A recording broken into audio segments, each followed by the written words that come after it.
বাড়িতে আসলাম একদিন হয়েছে, কিন্তু ঘটনা যেটা হয়েছে যে ঘুমাইছিলাম মাত্র 2 ঘন্টা ঘুমাইতে পারছি।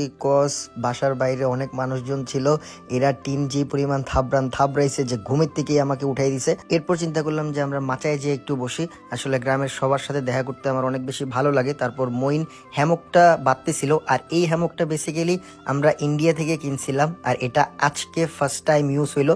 তারপর আমি বললাম না, আমার ওয়েট ভালোই নিতে পারে। তারপর এটার মধ্যে সবাই বসেছিল, তারপর একে একে করে সবাই আসতেছিল। ফেনী থেকেও চিল্লার পার্টি চলে আসছে, জাহিন ওরা।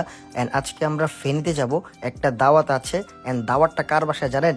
আজমির সাহেবের বাসায়। তো তাড়াতাড়ি যেহেতু উঠে পড়ছি, দেন দেখতে দেখতে দুপুর 1টা বেজে গেছে। তারপর আমি রেডি হয়ে আসলাম। আসার পরে আমার ফ্যামিলির সবাই বেসিক্যালি এই দাওয়াতে যাবে। তারপর ওদেরকে এই গাড়িতে উঠাইতে উঠাইতে আমি কিছু মানুষের সাথে দেখা করে ফেললাম। 14 গ্রাম গেলে হিউজ পরিমাণের ভালোবাসার মানুষ চলে আসে, মানে আমার এলাকার পোলাপান যেগুলোরে বলি আমি, নিজের এলাকা বলে কথা। দেন আমরা ফেনী